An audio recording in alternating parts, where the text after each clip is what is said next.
Stage पर बैठे हुए मुअज़्ज़ज़ व मुअक्कर उलमाए किराम और दारुल उलूम अमन नगर गाशपाड़ा के अराकीन, मेंबरान और ज़िम्मेदारान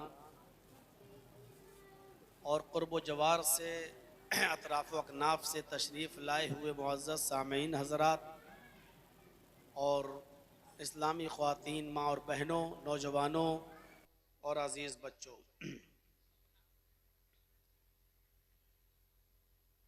आप दिन के इस प्रोग्राम में यहाँ शरीक हुए हैं और अल्हम्दुलिल्लाह एक अच्छी खासी तादाद आपकी यहाँ पर जमा है। ये इस बात की दलील है कि रात भर प्रोग्राम करने से बेहतर यह है कि प्रोग्राम दिन में हो और इतने लोग दिन में भी जमा हो जाएं, तो ये इस तरफ इशारा करता है कि अगर नज़्म व नस्क को कोई बदलने वाला हो तो ये आसानी के साथ बदला जा सकता है। अल्लाह रब्बुल आलमीन आपके इस हौसले को कबूल फरमाए, आपके इस जज्बे को कबूल फरमाए और रात भर जो हमारे सीमांचल में प्रोग्राम की जो एक वबा चल रही है, अल्लाह रब्बुल आलमीन उसमें हमें इस्लाह करने की तौफीक अता फरमाए और अल्लाह रब्बुल आलमीन हम सबको इस्लाम की तालीम की रोशनी में अपने मसाइल हल करने की तौफीक अता फरमाए।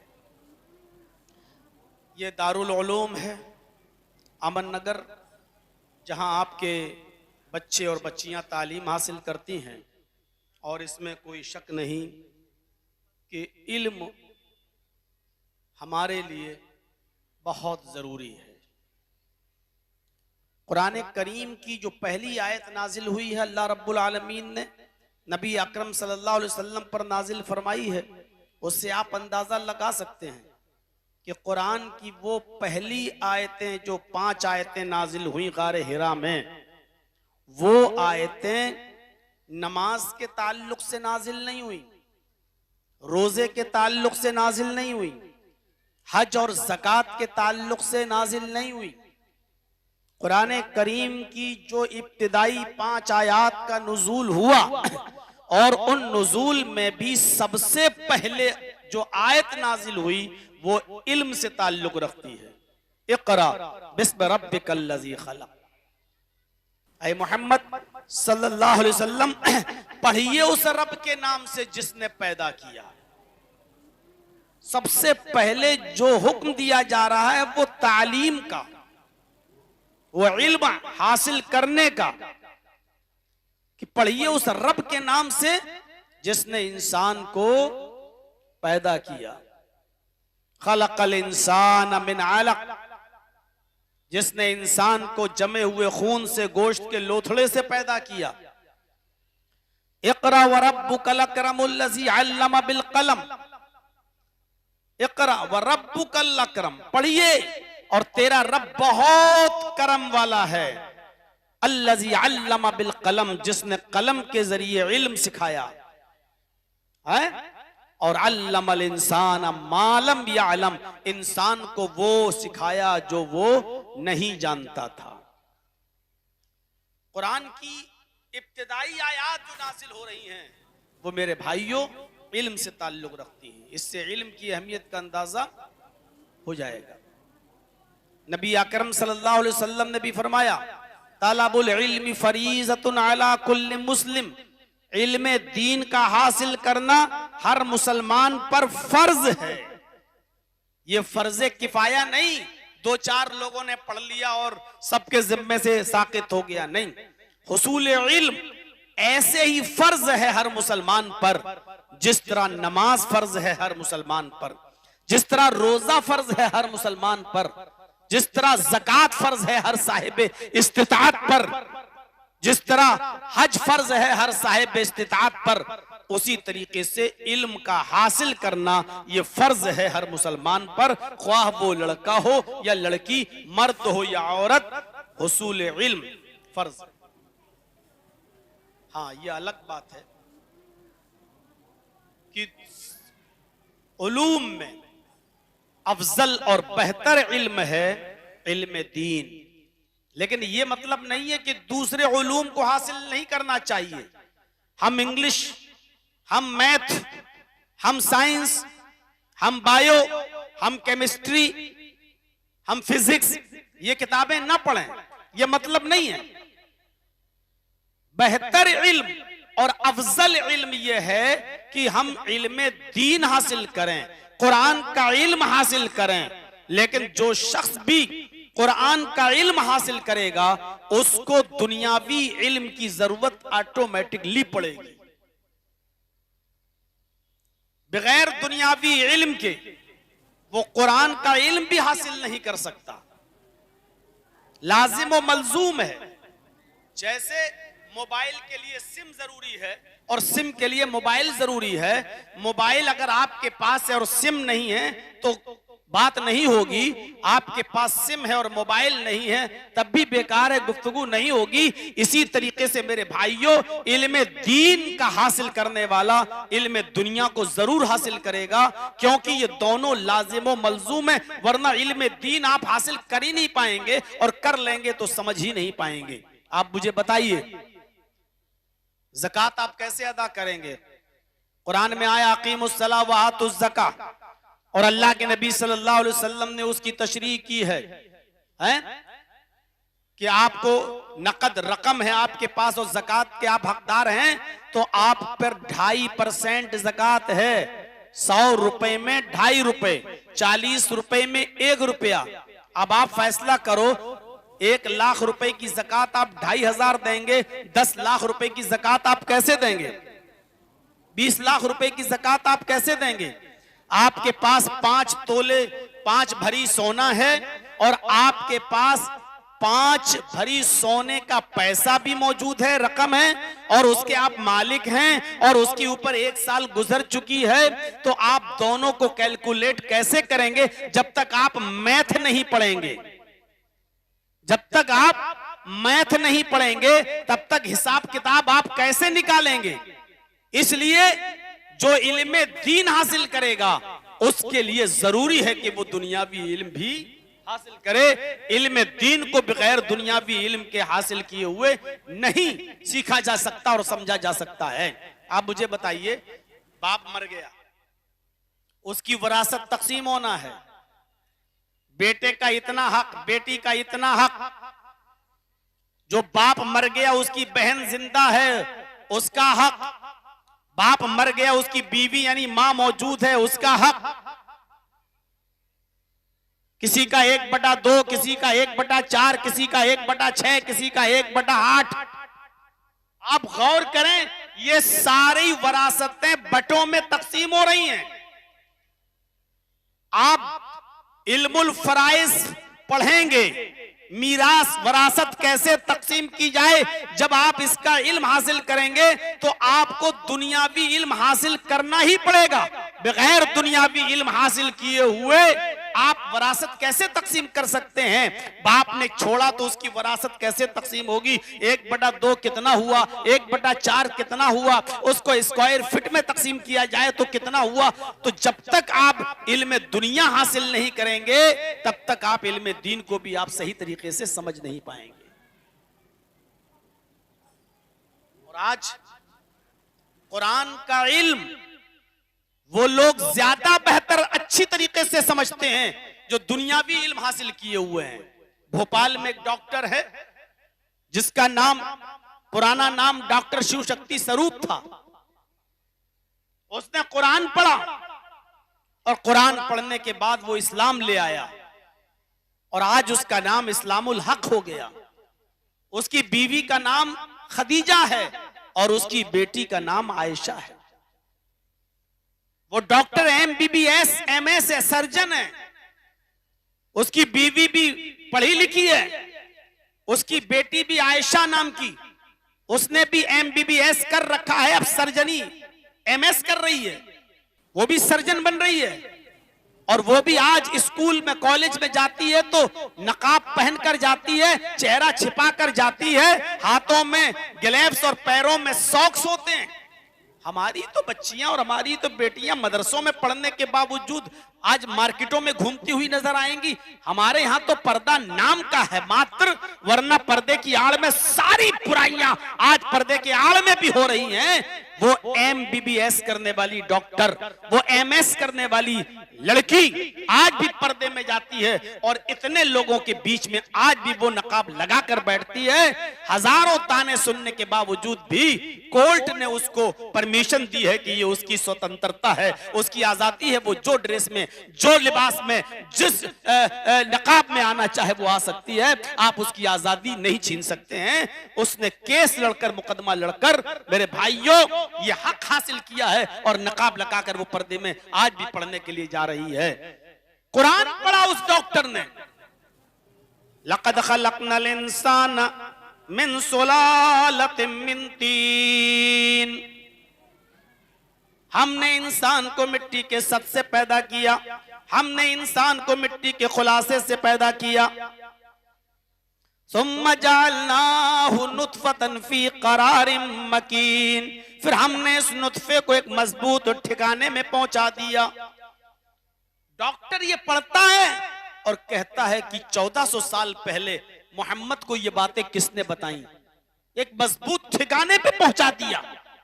वो नुत्फा, वो पानी का कतरा जो रहम मादर से मां के पेट में जाता है, उसके रहम तक जाता है, इतने मजबूत ठिकाने पर पहुंचा दिया। रात में हस्बैंड और वाइफ मिलते हैं, मियां और बीवी मिलते हैं, वो पानी का कतरा ऐसी मजबूत ठिकाने पर पहुंच जाता है कि सुबह मां नाश्ता बना रही है बीवी, लेकिन पानी का वो कतरा अपनी जगह से हटता नहीं है। वो टहल रही है, चल रही है, खाना बना रही है, दुनियावी काम कर रही है, उठ रही, बैठ रही, लेट रही, सो रही, जाग रही, सब कुछ कर रही है, लेकिन पानी का वो कतरा अपनी जगह से टस से मस नहीं होता और वो अपना काम कर रहा है। सुम्मा खलक़नन नुत्फ़ता अलक़तन फ़खलक़नल अलक़ता मुज़ग़तन फ़खलक़नल मुज़ग़ता इज़ामन फ़कसौनल इज़ाम लहमा, फिर हमने उसी नुत्फे को, उसी कतरे को, सुम्मा खलक़नन नुत्फ़ता अलक़तन, गोश्त का लोथड़ा बना दिया, जमा हुआ खून बना दिया। फिर हमने उसी नुत्फे को, उसी पानी के कतरे को जमा हुआ खून बना दिया। फिर उस जमे हुए खून को हमने गोश्त का लोथड़ा बना दिया। फिर उस गोश्त के लोथड़े को हमने हड्डी बना दिया। फ़कसौनल इज़ाम लहमा, फिर हमने उसी हड्डी पर गोश्त चढ़ा दिया। MS डॉक्टर, सर्जन, अल्ट्रासाउंड पर ये सारी चीजें देखने वाला वो देखकर दंग रह जाता है। 1400 साल पहले कुरान में ये आयतें नाजिल हुई। मोहम्मद रसूलुल्लाह को ये किसने बताया कि पहले ये पानी का कतरा जमा हुआ खून बनता है, फिर खून से गोश्त का लोथड़ा बनता है, फिर गोश्त के लोथड़े से हड्डी बनता है, फिर हड्डी के ऊपर भी गोश्त चढ़ाया जाता है।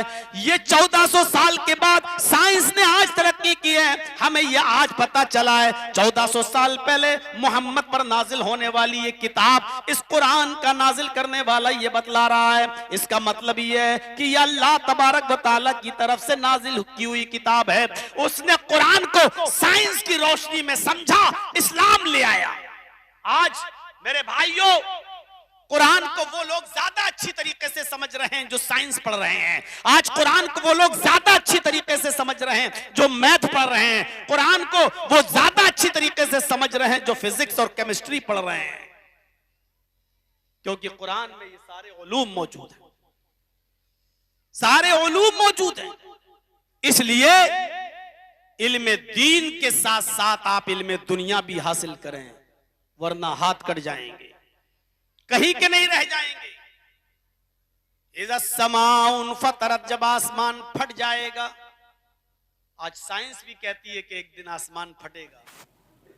इज़ा शम्सु कुव्विरत, जब सूरज की गर्मी लपेट दी जाएगी। सूरज रोजाना अपनी रोशनी धीरे धीरे कम करता जा रहा है। इसको हम साइंस की रोशनी में समझें। इज़ा ज़ुल्ज़िलतिल अर्ज़ु ज़िल्ज़ाला, जब जमीन अपनी पूरी शिद्दत के साथ हिला डाली जाएगी।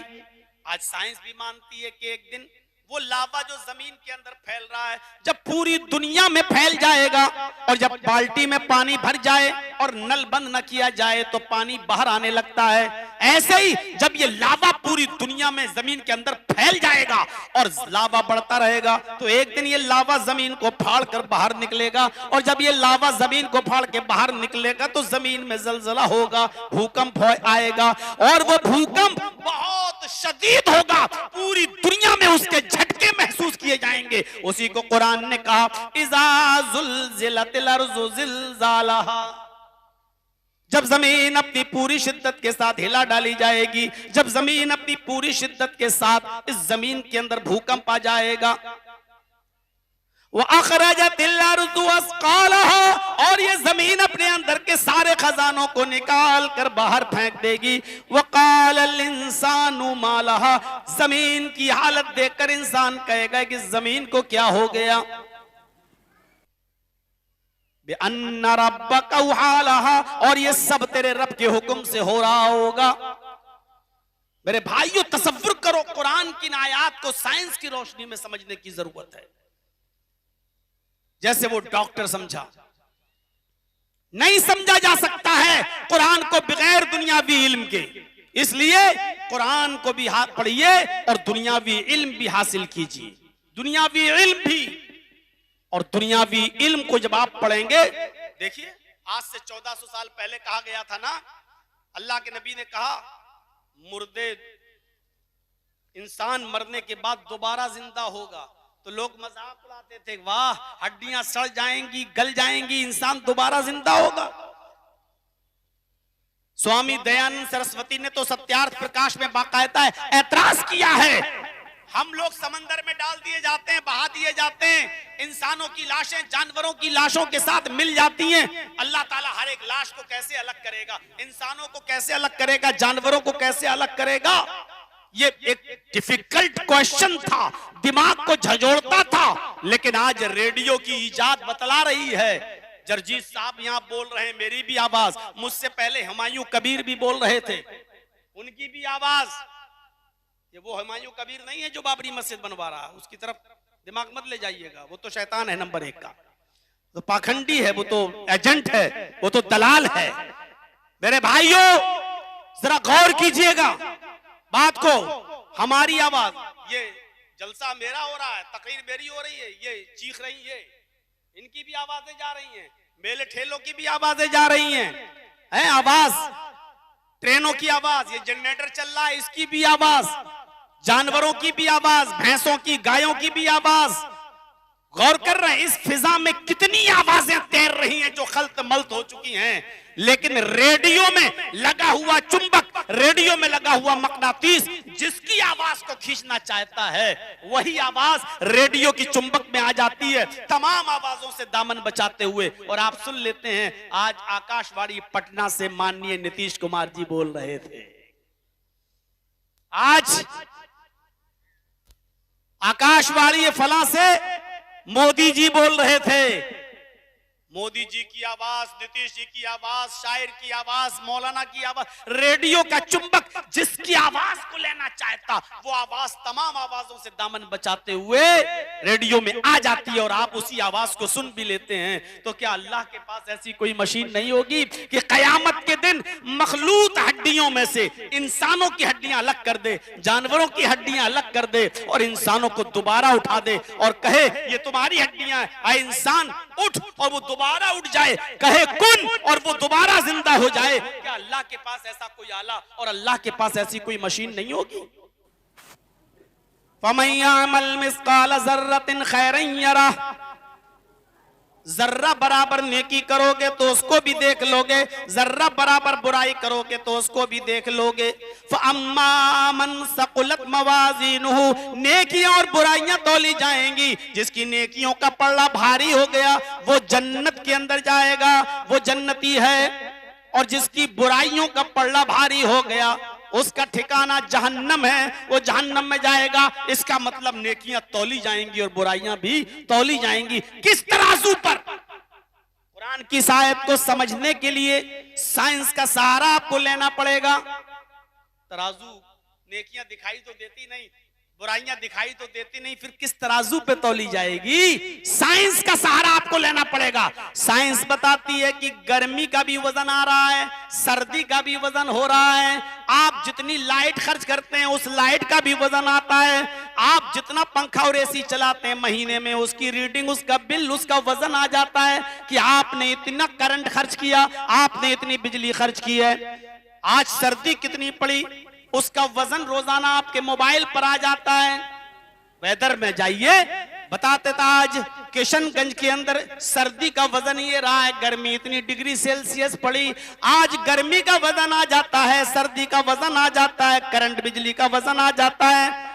बुखार दिखाई नहीं देता, फीवर, लेकिन डॉक्टर जब थर्मामीटर लगाता है तो उसमें बुखार का वजन आ जाता है कि आपको 100 डिग्री बुखार है, 101 है, 102, 104 है, कितना है। जब ये ना देखी जाने वाली चीजों का वजन जब हो जाता है तो क्या अल्लाह रब्बुल आलमीन के पास ऐसा कोई आला नहीं, अल्लाह के पास ऐसी कोई मशीन नहीं जो नेकियां और बुराइयों को तौल कर इंसानों के सामने रख दे?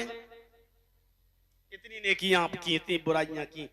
कुरान की आयत को समझने के लिए साइंस का सहारा, इसलिए कुरान सारे उलूम का सरदार है और सारे उलूम कुरान में। ये अलग बात है कि हम वहां तक पहुंच ना पाए।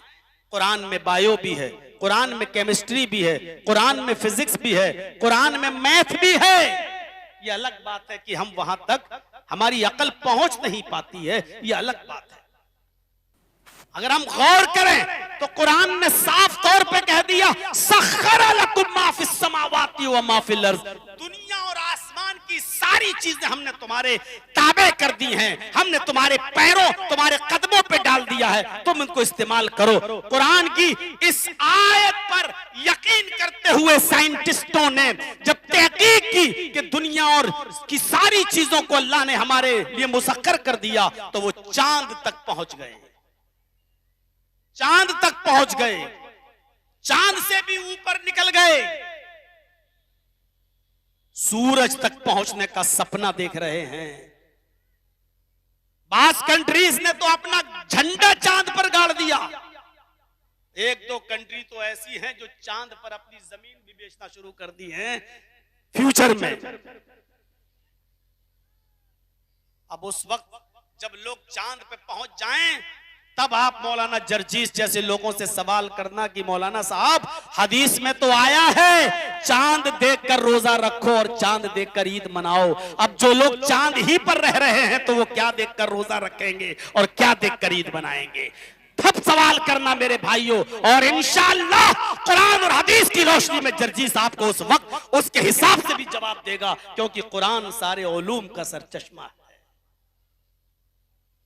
कुरान को समझने के लिए मेरे भाइयों साइंस और मैथ सब की जरूरत पड़ेगी। यही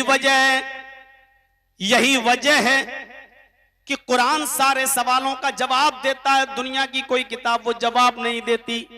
मैंने वेद पढ़ा, मैंने रामायण पढ़ी, मैंने गीता पढ़ी, मैंने इंजील पढ़ी, मैंने बहुत सी किताबों का मुताला किया, आज तक मैं थक गया पढ़ते पढ़ते कि हमें वेद बताएं कि वो कैसी किताब है, हमें तौरात बताए कि वो कैसी किताब है, हमें ज़बूर बताए कि वो कैसी किताब है, हमें इंजील बताए कि वो कैसी किताब है, हमें वेद बताएं कि वो कैसी किताब है। वेद खामोश है, तौरात खामोश है, ज़बूर खामोश है, इंजील खामोश है। हम कुरान से पूछते हैं, आए कुरान तू बता तू कैसी किताब है? कुरान हमें जवाब देता है, ज़ालिकल किताबु ला रैब फीह, ये किताब ऐसी है कि जिसके अंदर शक करने की कोई गुंजाइश नहीं। दुनिया की कोई किताब चैलेंज नहीं करती है, लेकिन कुरान चैलेंज करता है। वइन कुंतुम फी रैबिम मिम्मा नज़्ज़लना अला अब्दिना फ़अतू बिसूरतिम मिन मिस्लिह, अगर तुम्हें शक है ये कुरान मोहम्मद और उनके साथियों ने बना लिया है, तो वो इंसान है, वो बना सकते हैं, तो तुम क्यों नहीं बना सकते हो? अगर वो बना सकते हैं तो तुम भी बना सकते हो। फ़अतू बिसूरतिम मिन मिस्लिह, अगर अपनी माँ का हलाल दूध पिया तो कुरान की सूरत की तरह एक सूरत बना कर ले आओ। चैलेंज दे रहा कुरान, एक सूरत, सूरह बकरा की तरह 2.5 पारे की सूरत नहीं, तुम्हारी नानी मर जाएंगी, छठी का दूध तुम्हें याद आ जाएगा। इन्ना तैना कल कौसर फसल्लि लिरब्बिका वनहर इन्ना शानियका हुवल अब्तर। ये कुरान की सबसे छोटी सूरत है। जाओ इस सूरत की तरह कोई दूसरी सूरत बना लाओ, नहीं बना पाए।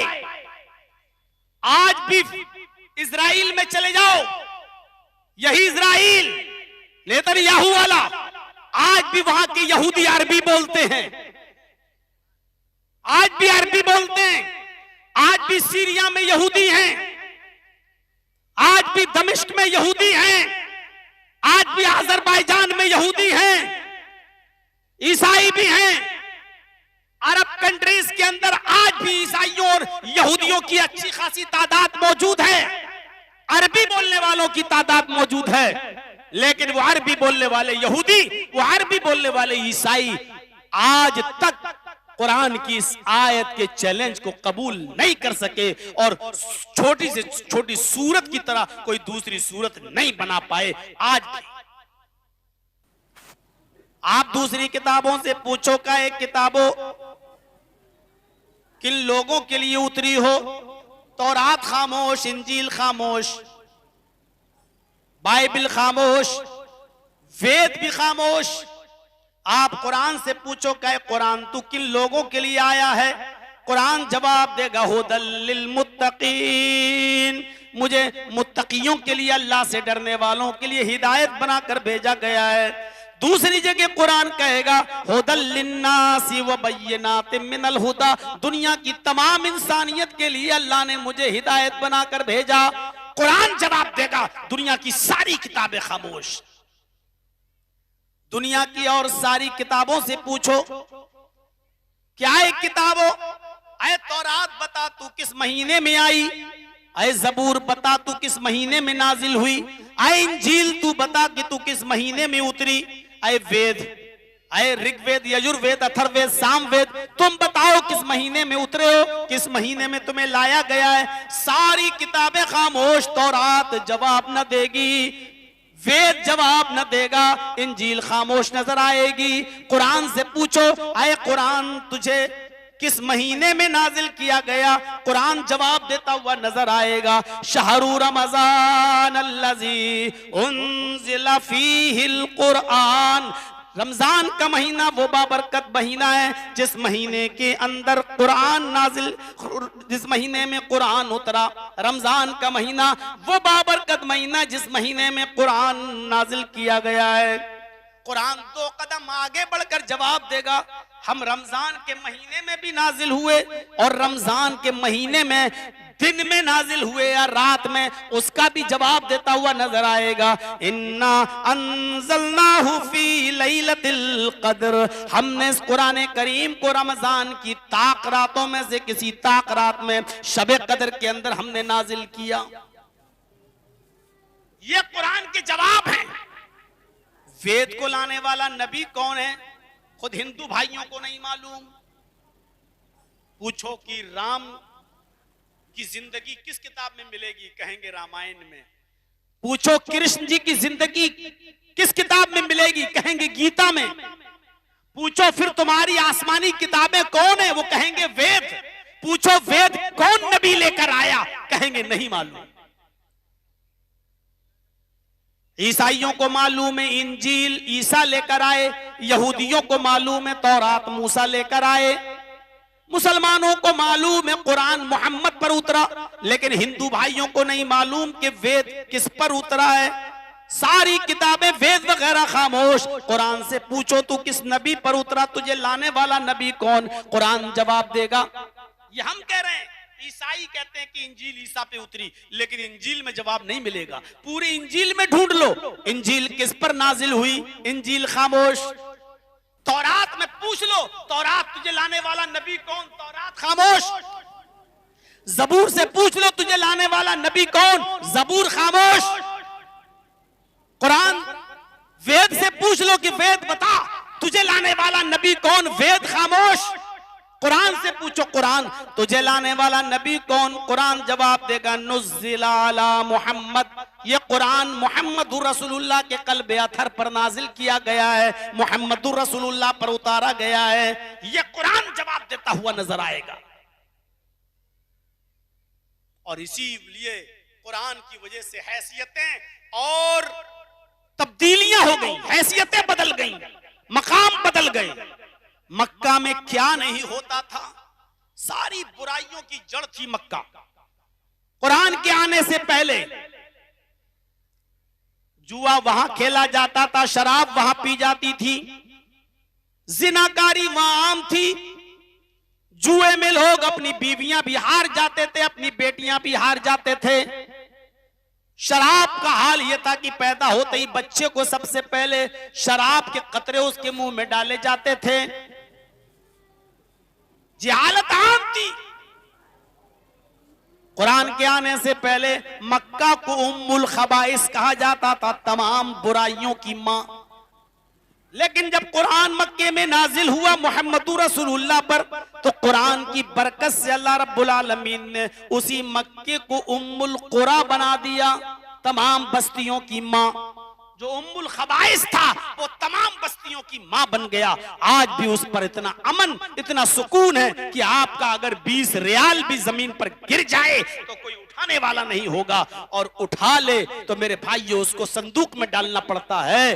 क्यों मेरे भाइयों? आज वहां अमन और सुकून ही नजर आता है। इतनी शांति पैदा हो गई उस उम्मुल कुरा के अंदर, उस बस्ती के अंदर। हैसियतें बदली तो ऐसी बदली कि मक्का में जब कुरान नाजिल हुआ तो अल्लाह ने कुरान की बरकत से मक्के को उम्मुल कुरा बना दिया। कुरान जिस महीने में नाजिल हुआ, अल्लाह ने उस महीने को तमाम महीनों का सरदार बना दिया। शहरु रमजान अल्लज़ी उन्ज़िला फ़ीहिल कुरान, रमजान का महीने को इतनी इज्जत क्यों मिली? क्यों? रमजान के महीने में पढ़ी जाने वाली नफिल फर्ज के बराबर हो जाती है, और फर्ज का सवाब 70 गुना और बढ़ा दिया जाता है। ये मकाम क्यों मिला? क्यों रमजान के महीने में 1 रुपया खर्च करने का सवाब 70 रुपए के बराबर हो जाता है? आम दिनों में 1 का सवाब 10 के बराबर रहता है, रमजान में 1 नेकी का सवाब 70 गुना और उससे भी आगे अल्लाह पहुंचा देता। क्यों? रमजान के महीने में यह बरकत क्यों मिली? क्योंकि इस महीने में अल्लाह ने कुरान नाजिल किया है। कुरान की बरकत से अल्लाह ने रमजान के मकाम को बढ़ा दिया है। रमजान के महीने की जिस रात में कुरान नाजिल हुआ, रमजान के महीने में जिस महीने में कुरान नाजिल हुआ, उस महीने की जिस रात में कुरान नाजिल हुआ, अल्लाह ने उस रात के मकाम को भी ये कहकर बढ़ा दिया, लैलतुल क़द्र खैरुम मिन अल्फि शहर। जिस रात में ये कुरान उतरा, उस रात की इबादत 1000 महीनों की इबादत से बढ़कर है। कुरान जो फरिश्ता नबी के ऊपर लेकर आया वो आम फरिश्ता था, लेकिन कुरान जब लेकर आया तो अल्लाह ने उसको सैयदुल मलाइका जिब्रील को तमाम फरिश्तों का सरदार बना दिया। कुरान जिस नबी के ऊपर नाजिल हुआ, अल्लाह ताला ने उस नबी को तमाम नबियों का इमाम और सैयदुल अंबिया बना दिया। देख रहे हैं कुरान की बरकत, ये कुरान की बरकत। कुरान जिस महीने में नाजिल हो वो महीना सैयदुल शुहूर बन जाए। कुरान जिस रात में नाजिल हो वो रात 1000 महीनों की इबादत से बढ़कर, 1000 महीनों की भी इबादत से बढ़कर हो जाए। कुरान जिस फरिश्ता लेके आए वो फरिश्ता तमाम फरिश्तों का सरदार बन जाए। मेरे भाइयों, कुरान जिस नबी पर नाजिल हो वो नबी तमाम नबियों का सरदार बन जाए।